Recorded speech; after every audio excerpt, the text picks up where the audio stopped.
I'm Amy from Trees Not Teas. We offer runners the chance to turn down the race tee, the finisher's tee at the end of a race, and plant a tree instead. And today we are talking to Billy White. Billy White is a chef and a runner and the author of this very beautiful book, Eat, Run, Enjoy. We're going to be doing a giveaway of this on our Trees Not Teas Instagram, so keep your eye out for that. Hi, Billy. Hi, hello. Thanks very much for coming on to talk to us. Yeah, thanks very much for having me. Not at all. So this really is a very beautiful book. What was the idea behind it? What gave you the inspiration to write this book? I think, well, I've been a chef for the last 20 plus years, and a runner for the last 10 or so. And as nutrition and fueling is really important for running and for athletes, it felt like a natural choice having a background in cooking. But also, with so many books are based purely on fuel and nutrition, and there's not so much about the enjoyment and the fact that eating is pleasurable and just the case of stuffing things in so you can sustain yourself. I thought the market was kind of empty for that sort of book, and yeah, so that's kind of where the idea came from. Yes, you're right. When people start talking about fueling, it does sort of stop sounding like food, doesn't it, somehow? No, exactly. Fuel, like fuel, yeah, it's petrol, or it's not really. Exactly. So can you tell us a little bit about the book? Because you've got stories with athletes, runners in here, haven't you, that you've actually gone and been cooking with them. Can you tell us a little bit about it? Yeah, so we were really fortunate enough to travel a little bit to meet various like leading trail runners from around the world. So we met with Emily Forsberg, Mimi Cocker and Ida Nilsson in Archipelago just outside of Stockholm, and we ran together and cooked breakfast outside and things, and got some tips and advice from them, and then traveled to Colorado and met Sarah up at Bar Camp, and Courtney DeWalter ran with them and cooked with them the same, and then to the Lake District and met with Ricky Lightfoot and did a long run, and then a long run in the morning, and then a race in the afternoon Wow. with him. Yeah, so it was great. Tough for you. It was difficult, but it was great. It was great fun. They were very much on the easy runs, while I was a little bit more finding it a little more intense. Yes. So what do you want readers to take away from the book? I mean, this message about food not just being fuel, I suppose. I think so. I think that's the key. Like for me, it's so important that the enjoyment of sort of a balanced, healthy lifestyle it is enjoyable. It's not what you have to take away from your diet potentially, or what you go without. The fact that you can have a little bit of most things in reason is quite acceptable, and plenty of stuff you can eat a lot of that's really, really good. So I think that's the message. Fantastic. So what made you take up running? How many years did you say you've been running for now? It's 10 years this year. So I did my first half marathon in 2011, and that was September. So it was the Stockholm Marathon. So I'm signed up again this September. Whether it happens or not, I don't know. So it will be interesting to see whether there's any improvement over the last 10 years. And what made you start running?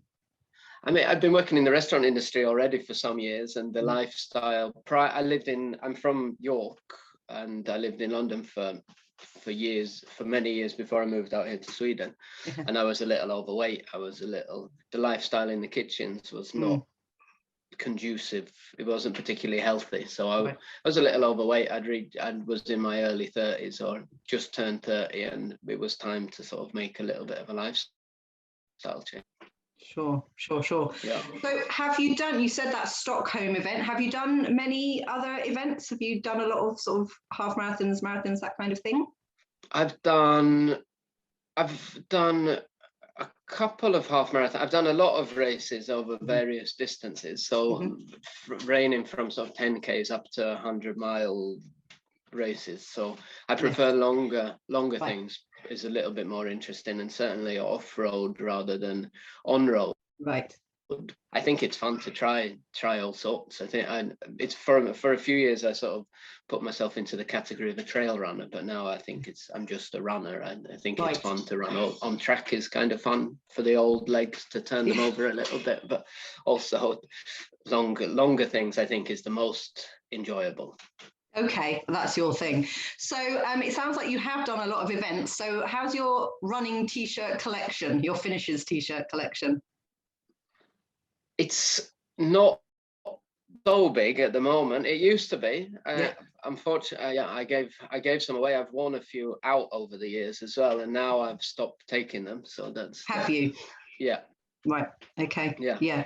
Okay. So what do you think with that? Obviously, you've made a choice there. So what do you think about trees, not teas, and what we're trying to do?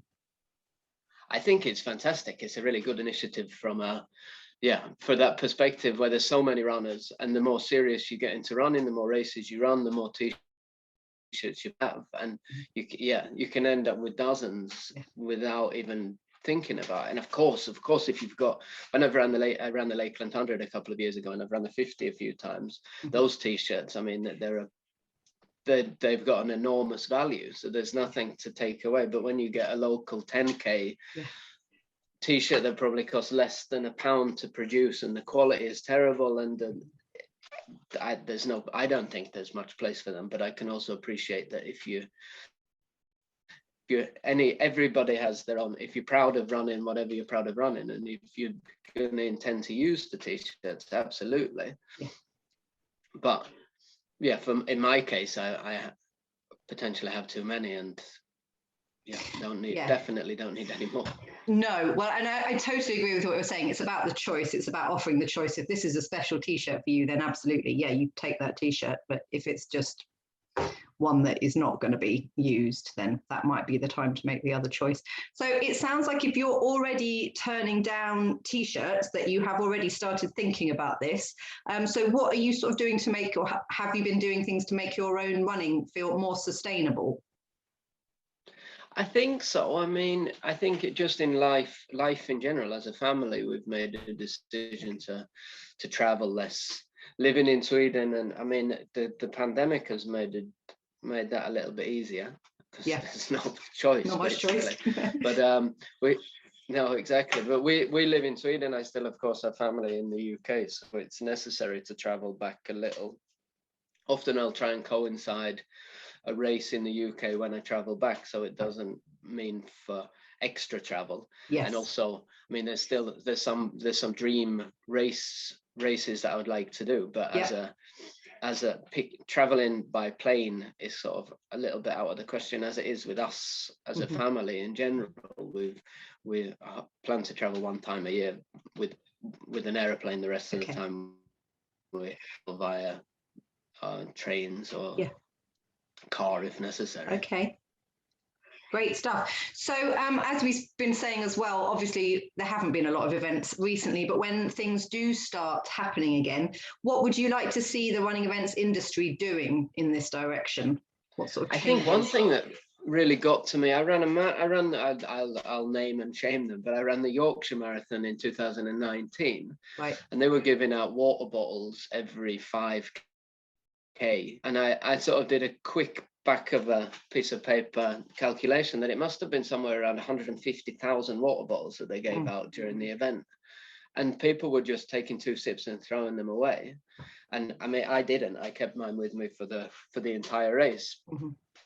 But it just feels like that sort of disposable, the idea that these things are so disposable, the fact that of course people need to drink water while running a race, absolutely, but the idea of giving away that many plastic was literally thrown away almost completely full. It sort of took I enjoyed the race. It was great fun and the support was fantastic, but that certainly took the edge off it for me. I think that was disappointing, I think. So I don't know what the solution is, but I think that there has to be some with trail races and a lot of the longer things, you need to bring your own cup. And I think I can understand that if you're going for a marathon personal best, it's difficult to have a cup in your hand at all times. But there has to be, I think that we need to put our heads together and come with some sort of solution to that, I think.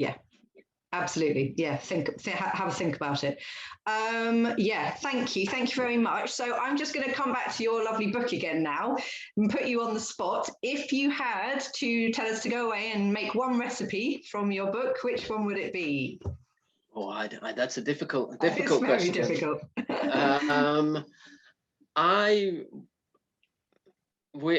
There's in the salad section. There's a lot of really, so especially this time of year. There's a really nice salad with hummus and roasted broccoli and pomegranate, which I think is really delicious, and especially while it's warm and Oh, that one I sounds would amazing. highly recommend. And I think the most important, I have a tea.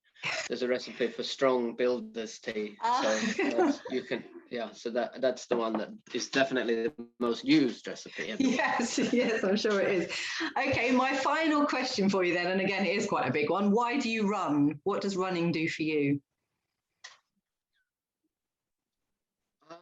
I think it sort of gives me mental and physical balance, sort of to something that sort of reins me in if I'm in a bit of a bad mood or struggling, or I need to sort of recalibrate myself. I think running is good at sort of keeping me level. Yes, absolutely. Thank you so much, Billy. I can't wait to do the giveaway of your book, and thank you so much for coming on to talk to us. It's been great talking to you. Oh, great. Thank you very much for having me.